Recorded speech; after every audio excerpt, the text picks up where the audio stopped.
¿Están conmigo? ¿Sí? Dice la escritura así.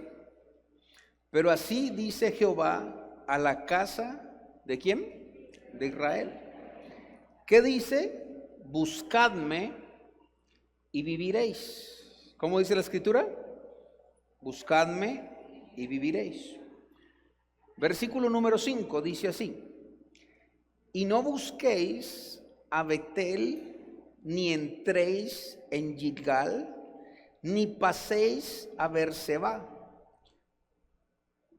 porque Gilgal será llevada en cautiverio y Betel será desechada, dice la Biblia. Versículo número 6 dice así: buscad a Jehová, nuevamente vuelve y lo dice, y vivid, no sea que acometa como fuego a la casa de José y la consuma sin haber en Betel quien lo apague. Vuelvo a leer para usted versículo 4 al 6. Pero así dice Jehová a la casa de Israel: buscadme y viviréis, y no busquéis a Betel, ni entréis en Gilgal, ni paséis a Berseba, porque Gilgal será llevada en cautiverio y Betel será desechada.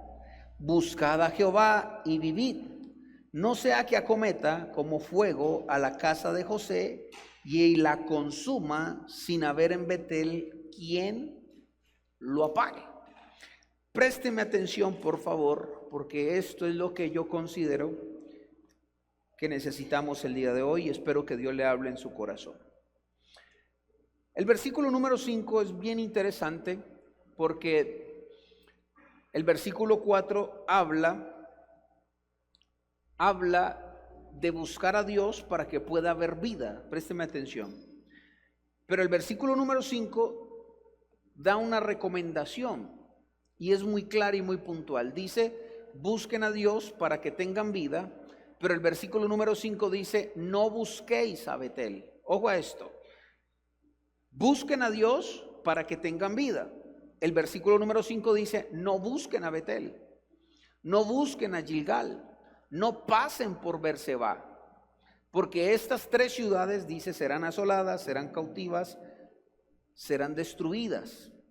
Ahora, ¿qué relación tiene todo esto con lo que el texto está diciendo? ¿Qué está diciendo el texto? En otras palabras, está dando una orden: busquemos a Dios, porque iban a venir tiempos difíciles. Dice: buscad a Dios, y solo Dios podrá salvarnos, solo Dios podrá hacernos vivir, solo Dios podrá ayudarnos. Pero mucho cuidado, no recurran a Betel, no recurran a Gilgal, no recurran a Berseba. Cuando leí esto, a Berseba, cuando leí esto, me llamó mucho la atención. ¿Sabe por qué? Porque yo sé que, por ejemplo, Betel significa casa de Dios. Y lo que está diciendo es el texto: no vayas a la casa de Dios, en otras palabras. ¿Qué había pasado en Betel? Porque Betel se había considerado como la casa de Dios. Berseba y Gilgal se habían levantado altares para Dios en algún tiempo. Así que si hablamos primero de Betel, que es la propuesta o la demanda de Dios, cuando vengan los tiempos difíciles, cuando esté pasando algo difícil, busca a Dios, que Él es la fuente de la vida, la fuente de salvación, y es el único que te puede ayudar. Pero no te vayas a confundir a buscar a Betel, no vayas a ir a Gilgal, repito, no vayas a ir a estos lugares. Cada vez que el ser humano está en un momento de aprietos, en un momento difícil, siempre busca algún tipo de refugio, pensando que es lo mejor para poder salvaguardar su vida, para salvaguardar su cuerpo o para salir de cualquier embrollo que haya. Y este es el caso. Ahora, ¿por qué no Betel? Si Betel significa casa de Dios, si Betel significa bendición. Escuche esto: Betel significa casa de Dios. Y Betel era una ciudad muy importante, un lugar muy importante, porque allí fue donde Jacob tuvo la visión de la escalera. Allí fue donde Abraham terminó su sequía de estancamiento y siguió hacia adelante. Se levantaron altares y se consagraron esos lugares como una casa de Dios. Génesis 28 nos habla de la historia. Fue un lugar muy importante dentro de la historia donde Jacob vio ángeles, hubo manifestación de Dios. Eso era Betel en el tiempo antiguo. Pero ¿cuál era el problema en los tiempos de Amós? En estos tiempos, ¿qué había pasado? Que se les prohibía en los tiempos difíciles ir a estas ciudades o ir a estos templos. El rey de esa época en el libro de Amós era Jeroboam, y él había establecido en Betel un santuario falso. Escuche esto, para evitar que la gente fuera a adorar a Jerusalén. Usted sabe que todos los judíos, sin importar dónde estuvieran, tenían por demanda o por tradición ir mínimo una vez a Jerusalén a adorar en el templo. Y cuando empezó todo este embrollo en la historia, resulta que este rey dijo, no es necesario que vayan hasta Jerusalén, levantemos un templo acá. Y lo levantó en Betel, pero dice la escritura en Reyes que él levantó un templo falso. Un templo donde parecía que la intención era correcta, pero el trasfondo no. Y el trasfondo era una adoración, un santuario falso, algo que no estaba dentro del designio de Dios ni de la voluntad de Dios.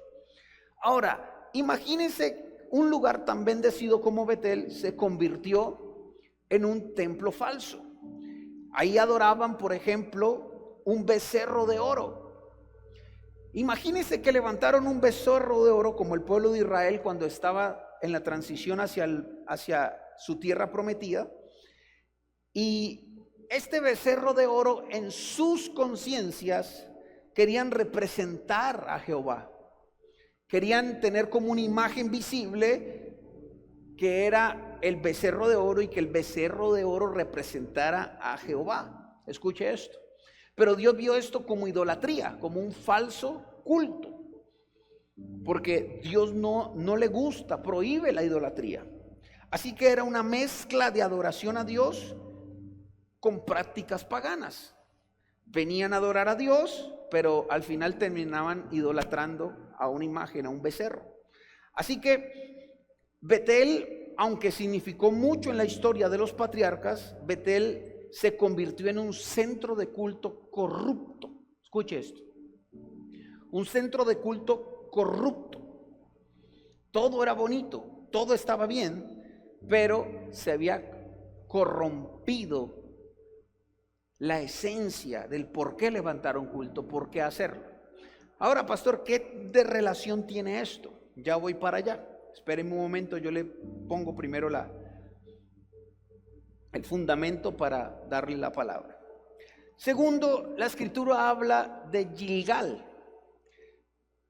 Dios dice en el versículo 5, no busquéis a Betel. Betel está corrompido. Betel no está bien. Segundo dice, no busquéis a Gilgal. Gilgal significaba una rueda, un círculo de piedras. Las piedras que se usaban para levantar altares. Significaba círculo de piedras, Gilgal. En la memoria histórica se nombran algunos, como en Josué capítulo 4, cosas que pasaron en Gilgal. Ahí hubo la renovación del pacto. Ahí fue donde muchos fueron incircuncidados antes de entrar a la tierra, o poseer la tierra más bien. Pero también terminó contaminado Gilgal. Parece que todo lo que fue importante y donde hubo una experiencia con Dios, donde hubo algo, terminó contaminado. ¿Cuál era el problema del Gilgal? Gilgal se convirtió en un centro religioso alterno, un lugar de sacrificios ritualistas sin obediencia. Es decir, Gilgal era una iglesia o un altar, según Amós capítulo 4, versículo 4, era algo así más o menos. Mira lo que dice Amós capítulo 4, versículo 4. Dice, id a Betel y prevaricarad y aumentad en Gilgal la rebelión. Y traed de mañana vuestros sacrificios y vuestros diezmos cada 3 días. Y ofreced sacrificio de alabanza con pan leudado y proclamad publicad ofrendas voluntarias, pues que así lo queréis, hijos de Israel, dice Jehová. Lo que pasaba es que en Gilgal se levantaban muchos sacrificios, pero sacrificios sin obediencia. Gilgal era como ese templo alterno donde la gente iba y depositaba sus ofrendas, pero salían de ahí iguales. Habían sacrificios, pero no habían sacrificios del corazón. No se le enseñaba la obediencia. Ahí es donde un pasaje dice: muchos me adoran de boca, muchos me dicen palabras bonitas, pero su corazón está lejos, su corazón está lejos. Gilgal era una iglesia muy bonita, era un altar muy bonito, pero sin obediencia. Es decir, en momentos difíciles no sirven los altares donde se ofrecen ofrendas, donde se hacen cosas, si primero no hay obediencia. Ahora, ¿quién se adoraba en Gilgal? Porque cada lugar tenía un dios, digámoslo así. No se menciona ningún dios en específico, ni pagano en Gilgal, pero sí se menciona cultos sin justicia, cultos o rituales vacíos, cultos y adoración sin sentido, sin experiencias, sin presencia, sin bendición, lugares de entrada y de salida, lugares donde no estaba Dios, un ritual vacío, un ritual como lo hacía quizás los profetas de Baal, que hacían y hacían y hacían, y su Dios nunca se manifestó, nunca estuvo. Son esos lugares donde vas y vas y vas y vas, pero no hay nada, no hay nada de Dios. Posiblemente era una mezcla de prácticas cananeas con sacrificios y festividades sin sentido. Escuche esto. Hacían cosas por ritual, por tradición, pero no tenían sentido. No había ningún tipo de sentido. Ahora, Dios rechaza este tipo de prácticas porque religión sin arrepentimiento no sirve. De nada sirve practicar cosas por religión si no hay arrepentimiento, si no hay obediencia, si todo es vacío. Amén. Tercero nombra a Berseba.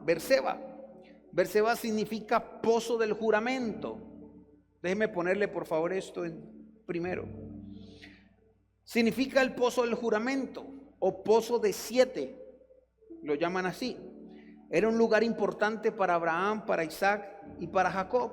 Ahí pasaron cosas muy interesantes, que también por muchos años fue un lugar importante. Pero en este tiempo de Amós que estamos leyendo,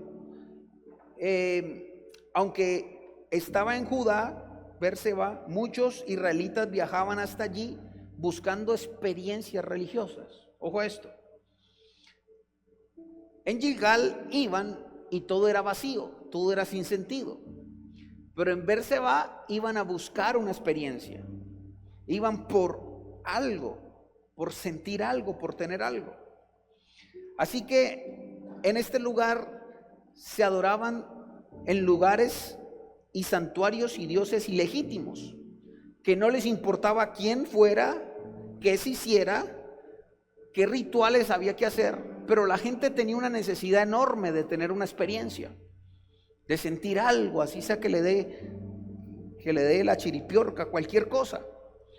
Y estos lugares, estos 3 lugares exactamente son lo que la Biblia dice: no busquéis.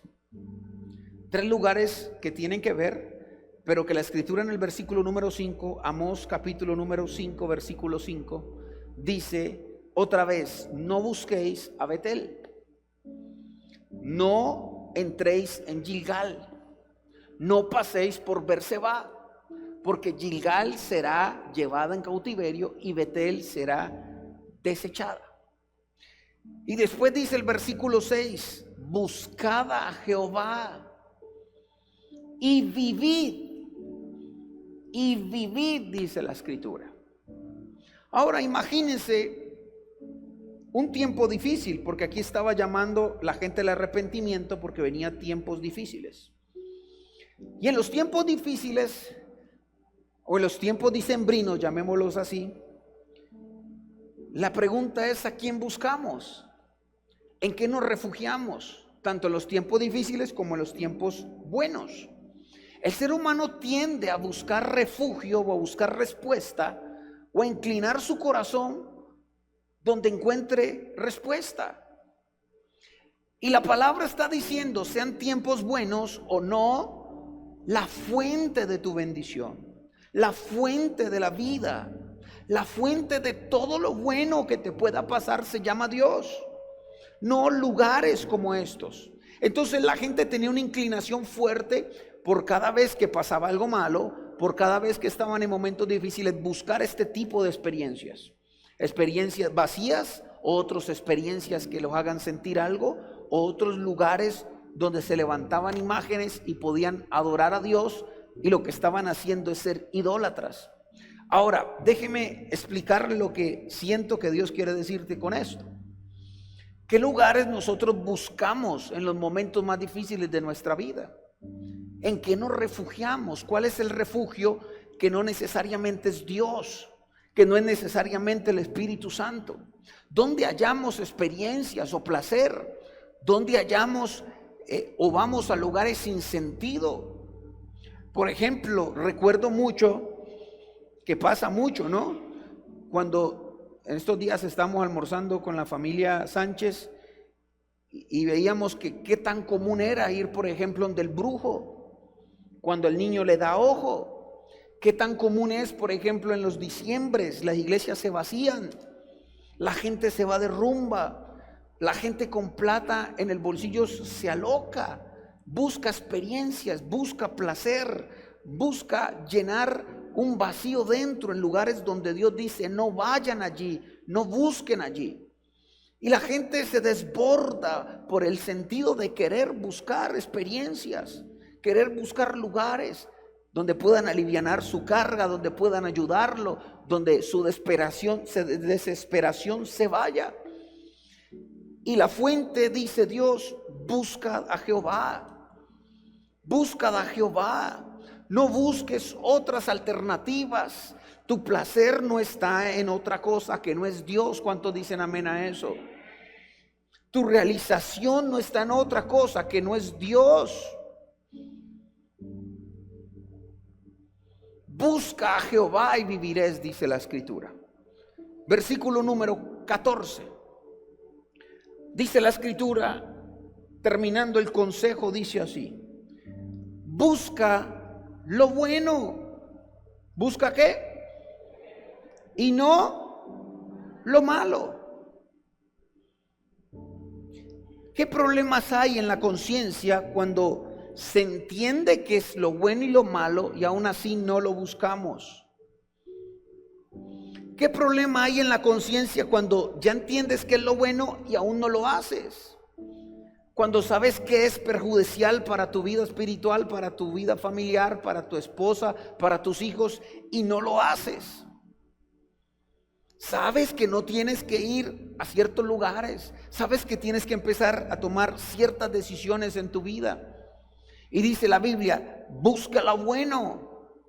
Tú sabes qué es lo bueno y también sabes qué es lo malo. Y quiero remitirme a esta pregunta que yo creo que nos saca de algunos embrollos cuando estamos así entre la espada y la pared. Escúcheme muy bien.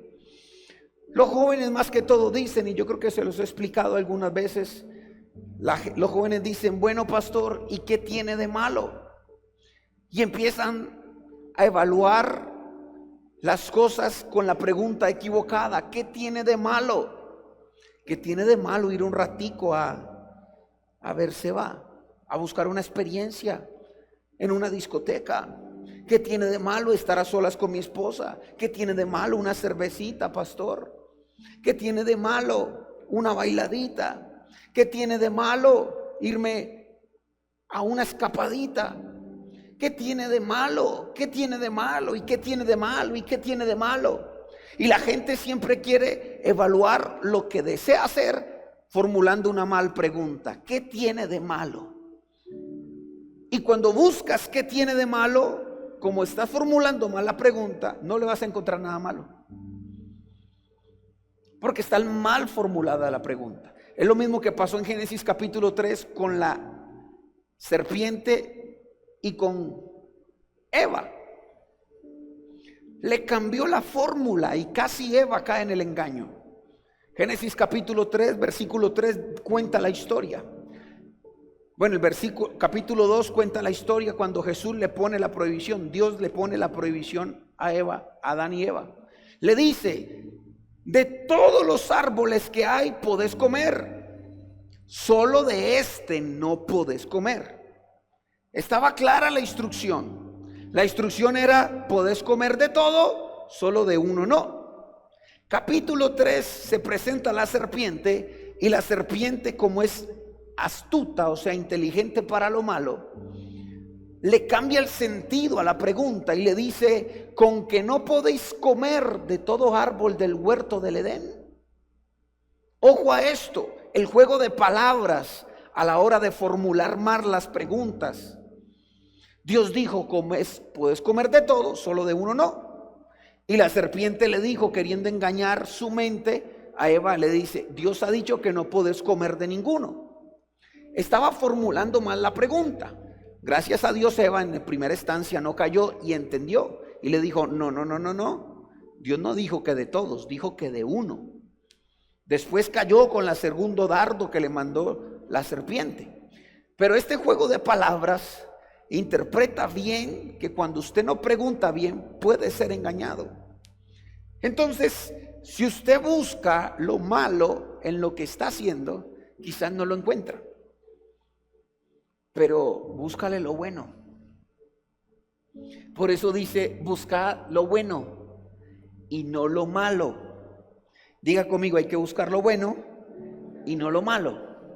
¿Por qué formulas la pregunta qué tiene de malo? ¿Por qué estás buscando lo malo si tienes que buscarlo bueno? Y ahí está la clave, y el versículo lo dice: busca lo bueno y no lo malo. Entonces, formulemos la pregunta como es. Si yo pregunto qué tiene de malo en estas épocas difíciles o épocas buenas, qué tiene de malo, pues seguramente no le vas a encontrar nada malo. Pero formulémosla bien, porque la Biblia dice: busca lo bueno. Entonces, a eso que quieres hacer, pregunta: ¿qué tiene de bueno? Y todo cambia, porque la esencia es buscar lo bueno, no lo malo. Entonces, yo le hago la pregunta. Cuando hablábamos con un joven que me hablaba de esto: pastor, hoy me quiero ir a rumbear y eso no tiene nada de malo. Yo no voy a tomar, yo no voy a hacer nada, yo solamente voy a estar con mi familia, con mis amigos, etc. Y yo le decía: listo, pero formulemos la pregunta al revés. ¿Qué tiene de bueno? Porque en la mente de los israelitas, de los judíos, no tenía nada de malo ir a Betel. Betel históricamente era la casa de Dios, pero se había corrompido. Ya no tenía nada bueno. Y la pregunta es: ¿qué tiene de malo ir a Betel si voy a ir a adorar a Dios, aunque sea en un becerro? Ahí es donde la gente es engañada y no entiende cómo funciona. Cómo se formulan bien las respuestas, es buscando lo bueno. Entonces, ¿qué tiene de malo? Por poner un ejemplo, ¿no?, básico que los jóvenes buscan y preguntan. Listo, está bien, no le estás viendo nada malo, pero ¿qué tiene de bueno? ¿Qué tiene de bueno Betel? ¿Qué tiene de bueno la discoteca? ¿Qué tiene de bueno tus amigos? ¿Qué tiene de bueno la forma como estás actuando? ¿Qué tiene de bueno los lugares que estás recurriendo? Y cuando formulas bien, entonces puedes sacar una buena conclusión. Cada vez que formulas mal, tu conclusión será mala. Pero cada vez que formulas bien, tu conclusión será más objetiva. Y pensemos en este caso. Entonces, si no tiene nada de malo, busquémosle qué tienen de bueno. Ahora sí, ¿qué tiene de bueno? Es que no tiene nada de malo, listo, pero ¿qué tiene de bueno? qué bueno puede salir que estés metido en una discoteca. ¿Qué de bueno tiene? ¿En qué le aporta eso a tu vida, a tu familia? ¿Qué tiene de bueno? Y todo empieza a cambiar, porque la Escritura dice en el versículo 14, buscad lo bueno y no lo malo. Cada vez que usted esté en un momento difícil de su vida, sea como el pueblo en este tiempo, donde venía dispersión, donde venían momentos trágicos y difíciles para el pueblo por el endurecimiento de su corazón, el consejo fue muy claro: busca lo bueno, no lo malo. Y a punto de tomar una decisión en tu vida, piensa qué tiene de bueno. ¿Qué tiene de bueno lo que estás haciendo? Todo cambia. ¿Cuántos dicen amén?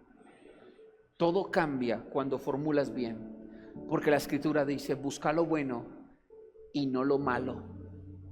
¿Por qué? Porque es la única manera que salgas del embrollo, para que vivas, para que vivas, para que vivas, para que vivas, para que vivas, dice la Biblia. Cuando buscas lo bueno, vives. Cuando formulas bien la pregunta, vives.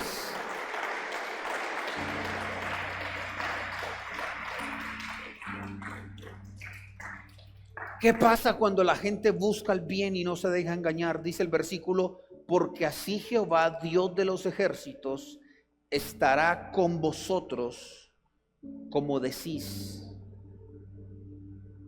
Estará con vosotros como decís. Usted quiere garantizarse la presencia de Dios, la gracia de Dios. ¿Sabe algo? Yo he visto que a la gente le gusta vivir mucho de la misericordia de Dios, y ella se extiende todos los días de tu vida. Pero ¿sabe qué significa misericordia? Lo que no mereces. Es caminar al borde del precipicio. Es vivir la vida todo el tiempo diciendo que todo lo que te pasa no tiene mérito. No hay nada de donde te puedas pegar para salvarte. Todo el mundo se levanta todos los días diciendo: Señor, ten misericordia de mí. Y Dios dice que renueva y sus misericordias son infinitas. ¿Por qué? Porque Él le extiende la bondad a alguien que no tiene méritos, que no la merece. Y a la religión le encanta decir: es que no merecemos nada. Sí, eso lo entendemos, pero también dice la Biblia que nosotros también a través de la obediencia tenemos acceso a principios y a bendiciones que otros no tienen. Así que cuando usted vive en santidad, cuando usted busca lo bueno, cuando usted es alguien que adora, que honra a Dios, Dios te bendice y te da la misericordia, pero también está extendiendo la gracia, porque hay alguien que está haciendo algo, porque hay alguien que está dejando el pecado, porque hay alguien que está adorando a Dios, porque hay alguien que está poniendo su vida en orden. Así que si hay algo que yo pueda hacer que me sea beneficiario para estar más cerca de Dios, entonces ya no es mera gracia, porque yo estoy siendo obediente. Es lo que está pasando esta semana con los matrimonios. Este mes tenemos 4 matrimonios. Bueno, les voy a contar un testimonio. Me llamó mi hermana y me dice: hermano, mi hermana de sangre, ¿no? Me dice: hermano, mi papá, que no es mi papá, quiere que usted lo case.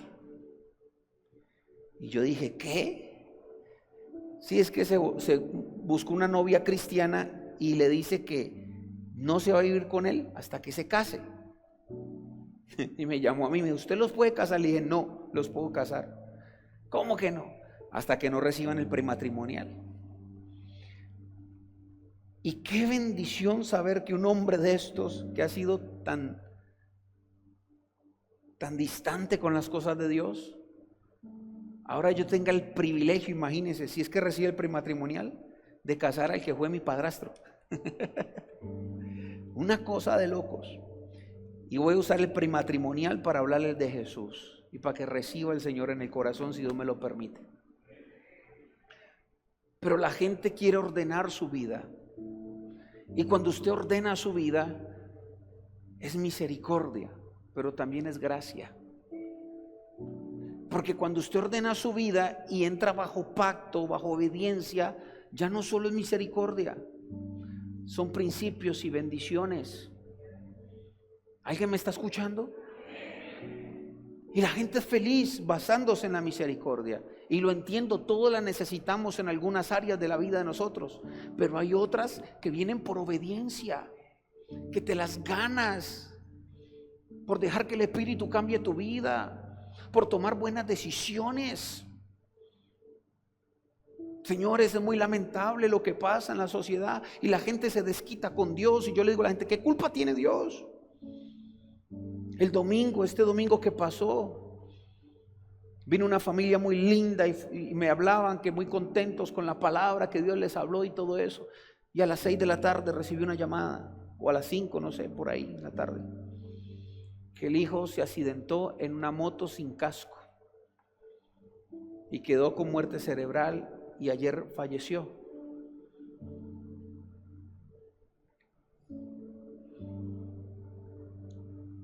Y mi pregunta es, ¿qué culpa tiene Dios cuando la gente está decidiendo mal? Y este hombre se fue corriendo y tuvo un tiempito, Dios le dio un tiempito con su hijo, le pidió perdón, lo perdonó, restauraron su relación, oró por su hijo.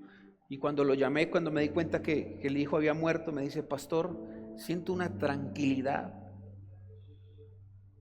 Voy a enterrar a mi hijo sin dolor. Voy a enterrar a mi hijo sin culpa.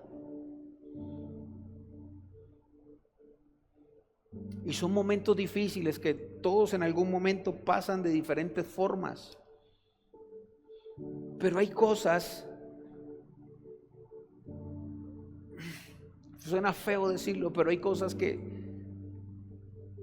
nosotros mismos buscamos.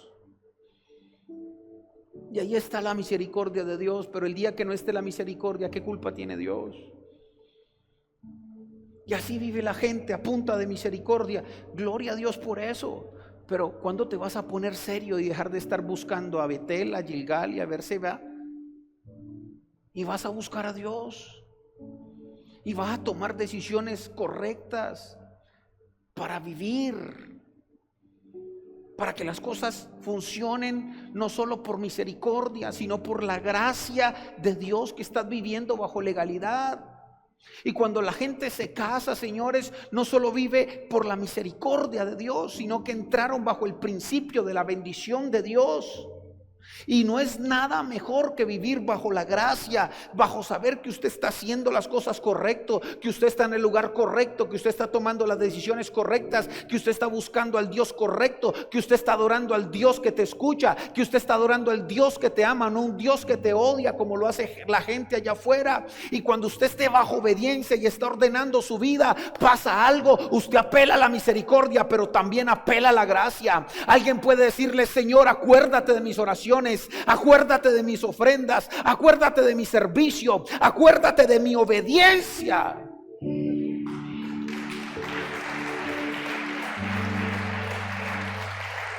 Pero la gente que no tiene servicio, que no tiene obediencia, que le anda buscando lo malo y no lo bueno a la vida, en momentos difíciles, ¿qué le queda a esta gente, señores?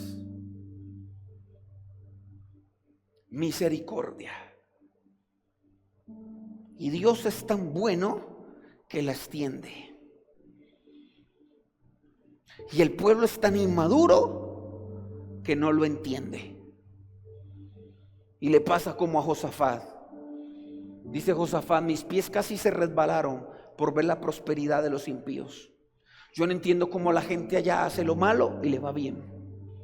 Yo no entiendo allá la gente cómo hace las cosas y va y viene y hace daño y hace lo que le da la gana, y aquí tienen y están bien y están vivos y a su familia no les pasa nada.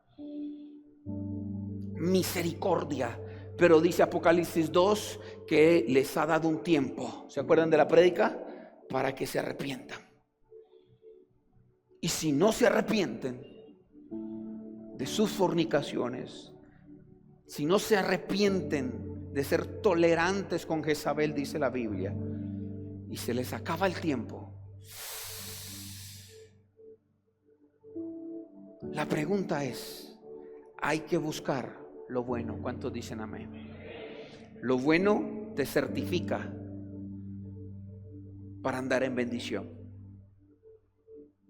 Lo bueno te certifica para que no estés andando a pura misericordia, aunque la necesitamos, repito. Lo bueno de Dios te sacia.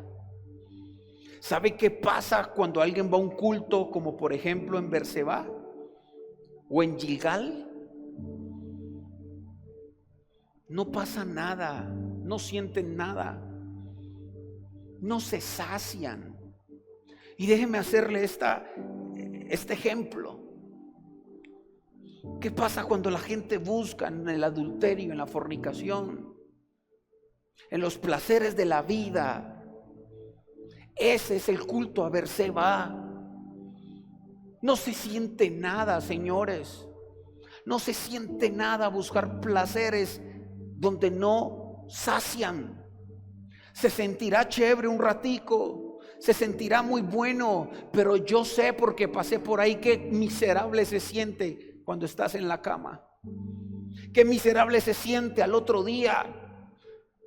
Qué vacío se siente después de haberla pasado bueno. Es rendir cultos ilegítimos donde no pasa nada, donde nada te sacia, donde nada te llena. Por eso dice Salmos que un abismo te lleva a otro abismo. La gente anda buscando saciarse, anda buscando felicidad, anda buscando distracción, anda buscando un ratico de placer, y ese placer te crea otro vacío y te lleva a otro vacío y te lleva a otro vacío.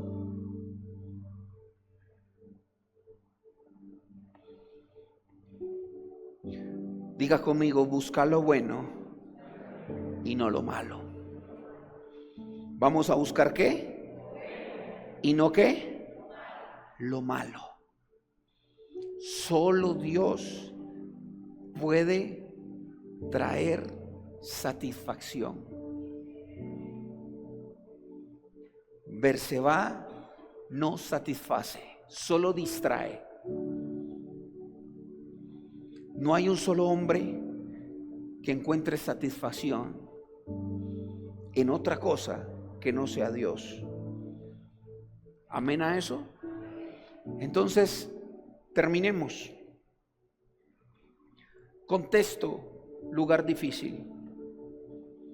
Contexto, llamémoslo así, diciembre, lugar donde la gente se permite muchas cosas. Contexto, momentos de hablar con la serpiente en el Edén, conversaciones, propuestas, y la gente formula mal. ¿Qué tiene de malo? ¿Vas a correr a Berseba? ¿Vas a correr a Betel? ¿Vas a correr a Gilgal? Repito, Betel es un lugar falso. Gilgal es un lugar vacío. Y Berseba es un lugar de experiencias, donde la gente va a sentir experiencias.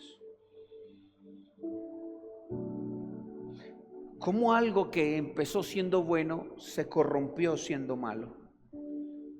Y con esto quiero finalizar, porque ahí está el error, buscar lo malo porque en su inicio fue bueno. Como un momento de distracción,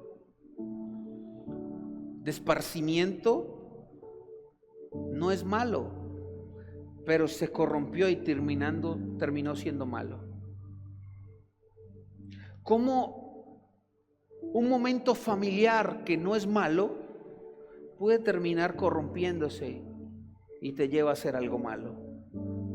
Como un diciembre que debe ser de familia, de agradecimiento, de proyección, de evaluación, de gratitud a Dios, puede ser el mes donde la gente se aloca.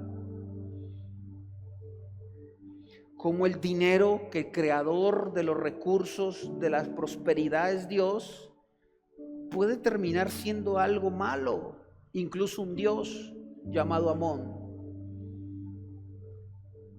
¿Cómo vamos a permitir que se corrompa lo que Dios desde el inicio dijo que era bueno? Y ahí viene la confusión de la gente.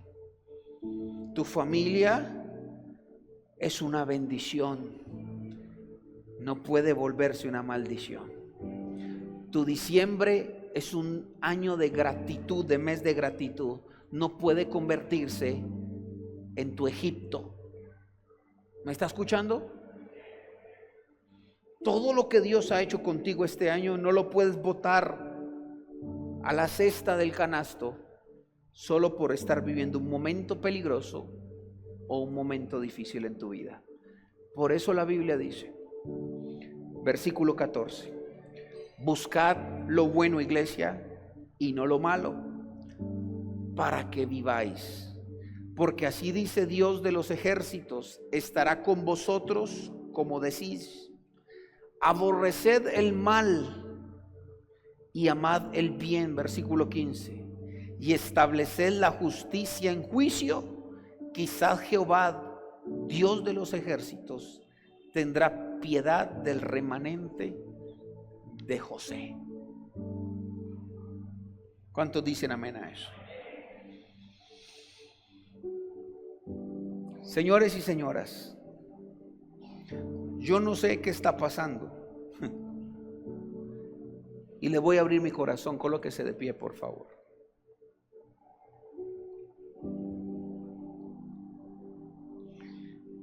Pero en la iglesia han estado pasando cosas, sobre todo estos días, que me tienen pensativo.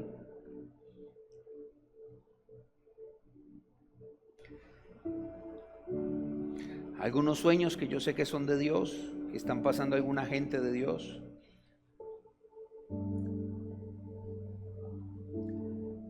Y yo sé que todos estamos expuestos, porque esa es la vida, a momentos de confusión, a momentos difíciles, a momentos de deslumbrarnos, pero momentos donde las cosas salen mal, a tentaciones.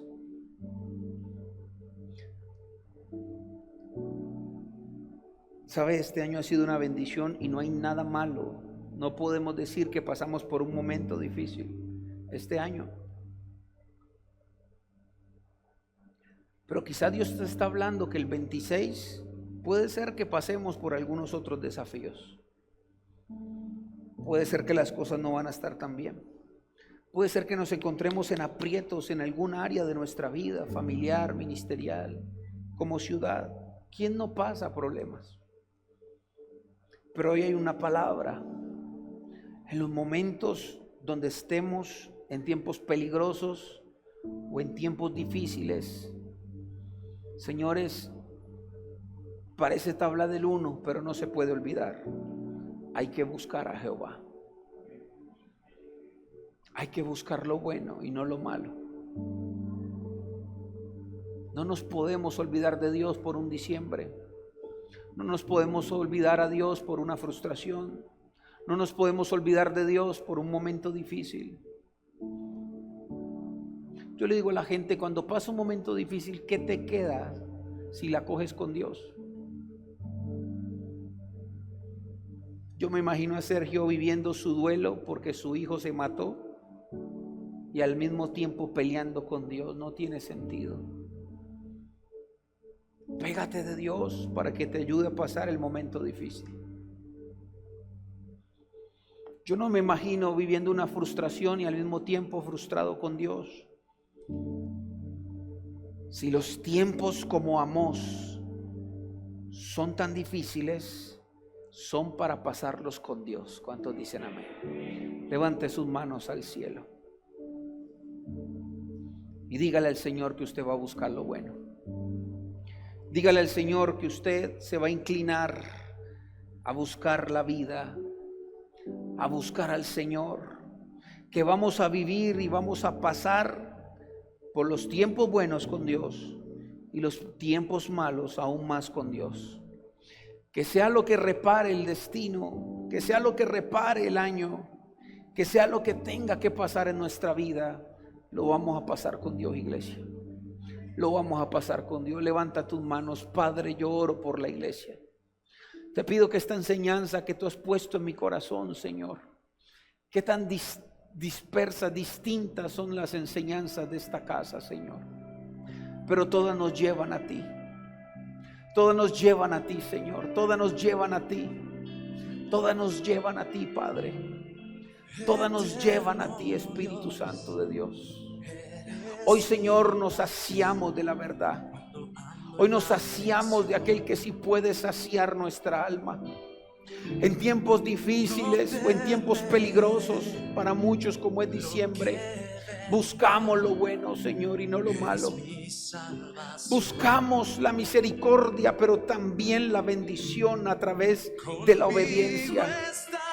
Padre, ayúdanos a ser inofendibles, porque el que se ofende pierde. El que se deja herir pierde. El que peca pierde. El que toma malas decisiones es el que pierde. La iglesia no perderá en tiempos difíciles. La iglesia no perderá en tiempos peligrosos. Las familias no se desintegrarán. Los hogares no dejarán de buscar al Señor, aun cuando estemos en momentos difíciles. La Biblia dice que aunque pases por sombra de valle y de muerte, mi corazón no temerá, porque tú estás con nosotros. Busca a Jehová y viviréis. Busca lo bueno y no lo malo y viviréis.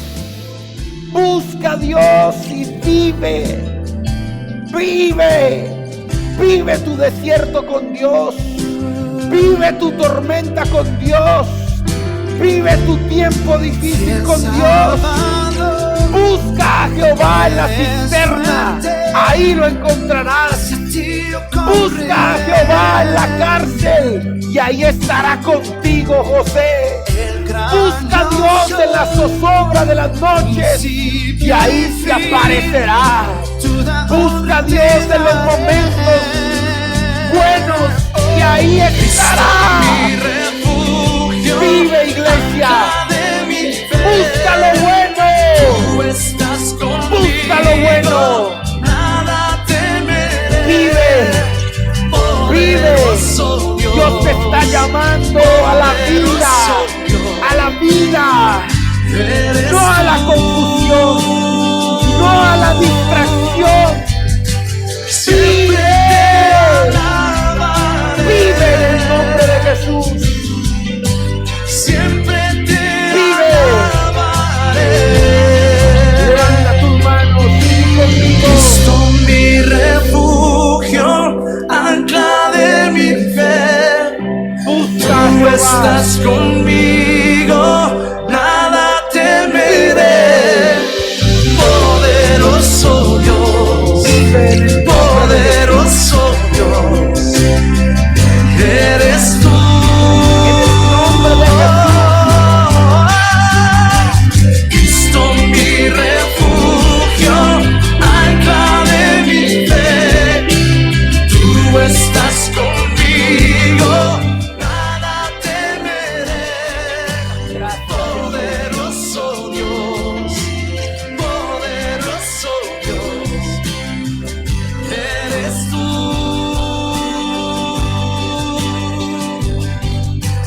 Poderoso Dios, poderoso Dios, eres tú. Toma la decisión. Búscalo. Búscalo. Levanta tus manos y di conmigo. Poderoso. Yo hoy decido buscar a Dios. Yo hoy decido buscar lo bueno. Yo hoy decido tomar buenas decisiones Hacia en mi ti vida. correré. Diga conmigo en el nombre de Jesús. No preguntaré qué tiene de malo. Preguntaré qué tiene de bueno. Diga, Dios es mi fuente. Él es mi fortaleza. Él es mi refugio. La escritura dice buscad a Jehová y viviréis. Diga, mientras busque a Dios, hay garantías de vida, hay garantías de bienestar. Diga, mi decisión es Dios y no Betel. Diga, mi decisión es Dios y no Gilgal. Diga, mi decisión es Dios y no Berseba. En el nombre de Jesús. ¿Cuántos dicen amén?